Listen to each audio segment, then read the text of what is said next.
மாவட்ட உறுப்பினர், இந்த பகுதியை சேர்ந்த மாவட்ட உறுப்பினர் மற்றும் மாநகர நிர்வாக டேனி உள்ளிட்ட கூட்டணி கட்சி நண்பர்களே, வியாபார பெருமக்களே, கழகத்தோட அனைத்து நிர்வாகி சார்ந்த நிர்வாகிகள் உங்கள் அனைவருக்கும் வணக்கம். இந்த கூட்டத்தின் நோக்கம் நல்லாவே தெரியும்.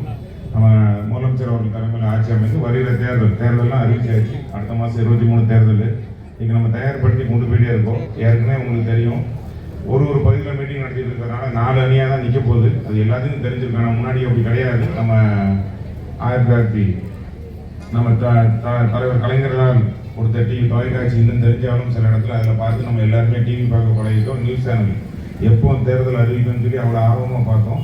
தேர்தல் தெரியலாம் முன்னாடி அதை ஞாபகப்படுத்தணும். அந்தந்த தேர்தல் மரவாதிகள் தேர்தல் இப்போ அது தேவையில்லை.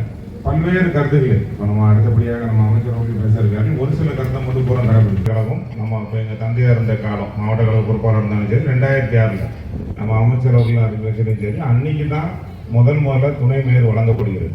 அந்த காலத்திலிருந்து நம்ம அப்போ கலைஞர் அவர்கள் முதலமைச்சர், நம்ம தளபதி அவர்கள் துணை முதலமைச்சர், அந்த காலத்திலிருந்து தொடர்ந்து வந்துட்டு இருக்கு. ஏன்னா எல்லாத்துக்கும் எல்லாம் இப்போ நான் எதுக்கு சொல்கிறேன் அப்படின்னா, இந்த பகுதியில் பார்த்தீங்கன்னா 6ஆவது வார்டு தான் தூத்துக்குடியில் கடைசி. அங்கிட்டு முள்ளக்காடு, இங்கே கிளாஸில் பார்த்தீங்கன்னா நேர வடக்க 6ஆவது வார்டு தான் கடைசி. 6ஆவது வார்டு ரூரல் ஏரியாவிலேருந்து இணைக்கப்பட்ட பகுதி. தூத்துக்குடி ரூரல்னு பேர் அங்கே இருக்கிறவங்களுக்கு தெரியும்.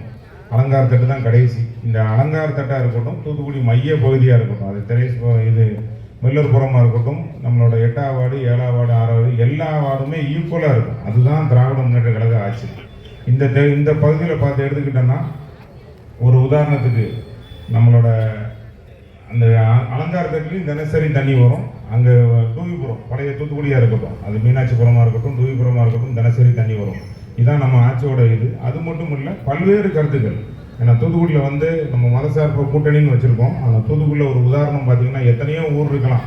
அந்த கிராமத்திலாம் பார்த்தீங்கன்னா மேலூர், கீழூர், நடுவூர்னு இருக்கும். நம்ம பகுதியில் அப்படி கிடையாது. எல்லா மதம், எல்லா சமுதாயம் எல்லாமே பறந்து ஒரே இடத்துல வாழ்ந்து எந்த பிரச்சனை, அதாவது எந்த சலசலப்பு, நிறைய நம்ம மாநில பேச்சாளர் பேர் விட்டு போயிட்டு 2 பேர் இருக்காங்க, சரத்பாலா எழுதுறாரு. எந்த சலசலப்பு அவர் சொன்னார், அந்த சலசலப்புவே இடம் கொடுக்குற கிடையாது. அதுக்கு தான் நம்ம தமிழ்நாடு முதலமைச்சர் அவர்கள் கவர்னர் இருந்தார். உங்களுக்கு நல்லாவே தெரியும். எனக்கு இப்போ எல்லாருமே படித்தாச்சு தமிழ்நாட்டில். அதுக்கு முன்ன ஒரே காரணம் நம்ம திராவிட முன்னேற்ற கழகம் தான்.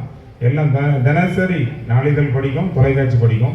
அதில் பார்த்தது பார்த்தீங்கன்னா, நம்ம தமிழ்நாடு வெல்லும், தமிழ்நாடுன்னு கோலம் போடுங்கன்னாங்க. அதை பார்த்தா கவர்னராலே ஒன்றும் செய்ய முடியல, பயந்தார். மத்திய அரசு செஞ்சார். அப்படி தான் வாழ்ந்து கொண்டிருக்கோம். இதில் ஒரு பெருவினையை ஏற்படுத்துறதுக்கு 4 அணியாக நிற்கும். நான் ஏற்கனவே சொல்லியிருக்கேன். அது ஏடிஎம்கே நம்மளோட வாக்கு கேட்க ஏற்கனவே தகுதியே கிடையாது. நான் சொன்ன மாதிரி ரெண்டே கட்சி தான் ஆட்சியில் இருந்திருக்கு. நம்ம திராவிட முன்னேற்ற கழகம், ஏடிஎம்கே.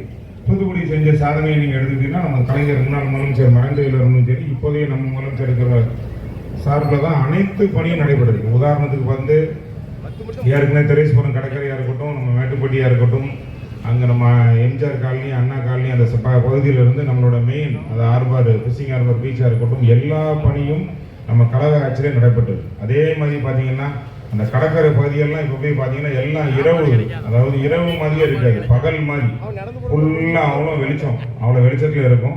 அதாவது மீன்பிடி துறைமுகம் நீங்கள் சில ஹிந்தி படம், இங்கிலீஷ் படத்தில் பார்த்தீங்கன்னா தெரியும்.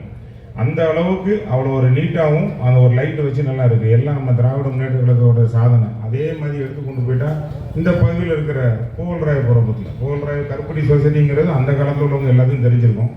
அந்த பகுதியில் பார்த்தீங்கன்னா பெரிய ரவுண்டானா, அந்த ரவுண்டானாவில் பல்வேறு, அதாவது அது ஒரு சமூக விரோதிகளாக இருக்கட்டும், யாராக இருந்தாலும் சரி, இந்த இடத்துல 1000 பேரை கண்டால் தான் நம்ம 65 தாண்டுவோம். அது இருக்கிறவங்களுக்கு தெரியும். அதுதான் அந்த பேர்.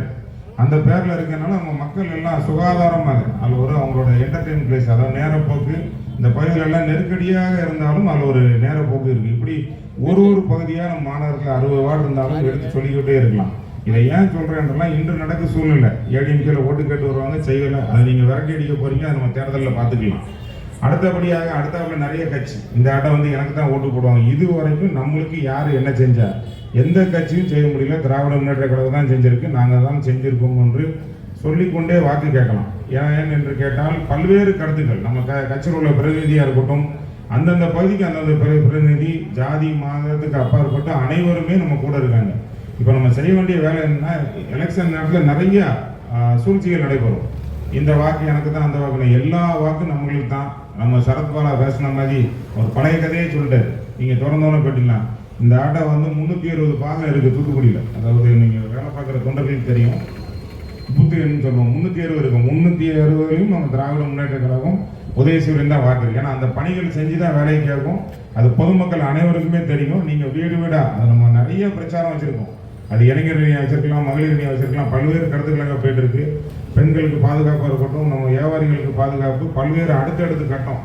நம்ம தூத்துக்குடி அதே மாதா கோயில் எடுத்துக்கலாம். பீச் ரோடுக்கு இருந்ததுனால சொல்கிறேன், பீச் ரோட்லேருந்து மாதா கோயில் வரைக்கும் போனீங்கன்னா அந்த பகுதியெல்லாம் ஹெரிட்டேஜ். அந்த காலத்தில் வெள்ளக்காரன் காலத்தில் இருந்து அந்த நேரத்தில் கலெக்டராக இருந்து உருவாக்கின பில்டிங் அது இருக்குது. சென்ட் மேரிஸ் காலேஜ் ரோடாக இருக்கட்டும், மாதா கோயில் வரைக்கும் எப்படி ஸ்மார்ட்டாக இருக்கணும். நீங்கள் வந்து மதுரை, கோயம்புத்தூர் இதே மாதிரி இருக்கும்னு நம்ம நினைக்கிறத நம்ம தூத்துக்குடியில் நம்ம பார்க்க முடியும். அந்த பணியை தான் நம்ம வந்து செஞ்சு கொண்டு இருக்கும். திராவிட மாடல் ஆட்சிலையும் மாநகர ஆட்சிலையும் அடுத்த கட்டமாக என்ன தேவை, இதையெல்லாம் தொடரணும் அப்படின்னா தினசரி தண்ணி வரணும், மக்கள் எந்த தொந்தரவும் இல்லாமல் இருக்கணும், சாலை வேணும், புதிய புதிய திட்டங்கள் பார்க்கணும். அதில் ஸ்விம்மிங் பூல் வேறு வருது. இந்த திட்டங்கள் தொடரணும். இதே இது இன்னும் மென்மேலும் நம்ம ஊர் வளரணும் அப்படின்னா நீங்கள் திராவிட முன்னேற்ற கழகம் உதயசூரியன் வாக்களித்தால் தளபதி அவர்களை மீண்டும் முதலமைச்சரை ஆக்கினாதான் இதை தொடரும். அதனால் நன்கு அறிந்து பல்வேறு கருத்துக்கள், ஏன்னா அந்தந்த பகுதி போடுறதுனால அந்தந்த ஏரியாவில் நம்ம பேசுகிற எந்த கருத்துக்கள் சொன்னாலும் எல்லா மக்களும் நம்ம சரிசமமாக வாழும், அண்ணன் தம்பியாக சமத்துவமாக எல்லா ஓட்டும் நம்ம திராவிட முன்னேற்ற கழகம் தான். இதை நன்கு அறிந்து அனைத்து கழக தோழரும் கூட்டணி கட்சி நண்பர்களுக்கு அந்த அனைத்து வந்திருக்கும் நம்மளோட கழக தோழர் அனைவரும் ஒன்றுபட்டு வெற்றி பெற செய்யும் என்று கூறி இந்த வாய்ப்புகளுக்கு நன்றி விடைபெற்று நன்றி வணக்கம்.